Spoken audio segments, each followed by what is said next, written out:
For more on the relationship between China and India, Saruhan Hatipoglu joins us here in the studio, CEO of the Berry Risk Environmental Business Environmental Risk Intelligence. I call it just Berry. You got it.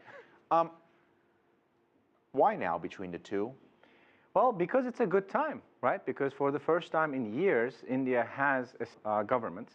And I think it was a good time because Mr. Modi wrote in rhetoric and he has absolute authority in getting that change away. Has it happened yet? No.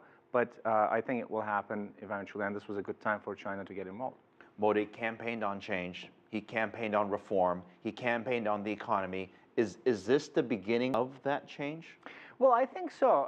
Even though the budget, as you know, was kind of disappointing, we expected at least the subsidies to be addressed there because he was talking about that quite a bit during the election, and he did not. So the red tape is still there. Subsidy issues are still there. But there is some reform measures. He said infrastructure, I'm going to tackle it as soon as possible. And as you see, with the China agreement, that's huge. He's also been discussing with Japan, some infrastructure investment there. And he's going to the U.S. at the end of this month. So more agreements are underway. Here's a frank question. Are they partners or are they serious competitors? Because a lot of people compare China to India. You know, number of people, the developing country, the growth, it's all very, very strong and all very, very high.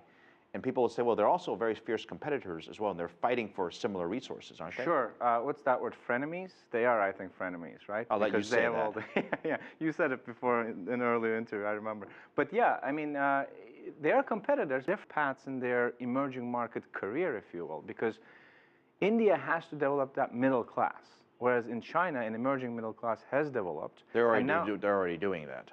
Exactly. But what the challenge for India now is, in China actually, is to shift, to rebalance its economy, whereas India doesn't have that problem. So they're in different growth paths. They are competitors, but they're not competing directly for the same things.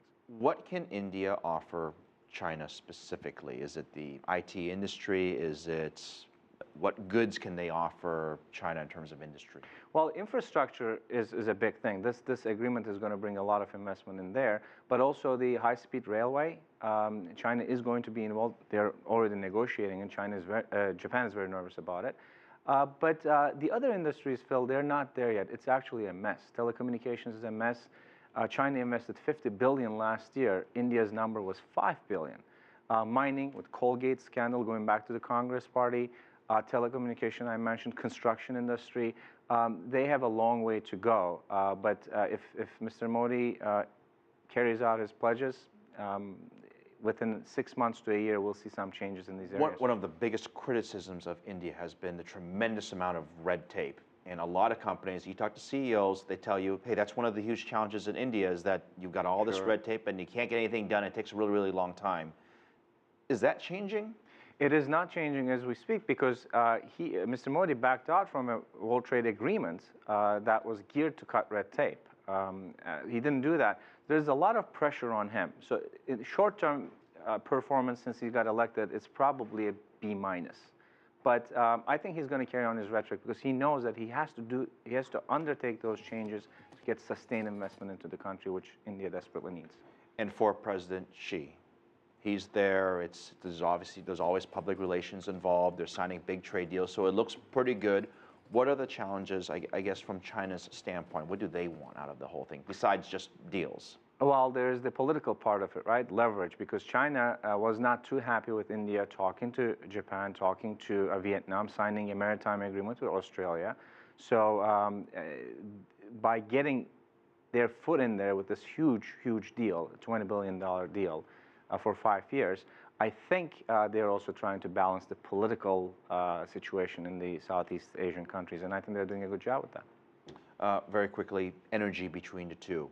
They both want a lot of energy. They both want to buy a lot of energy. Possible they can collaborate on anything? Well, it's too early to say. I'm not going to speculate on that because there's also a lot of, border issues. There's a lot of problems. So how well they will contain that will probably, it will be a good sign for us to see how further this energy is going to go.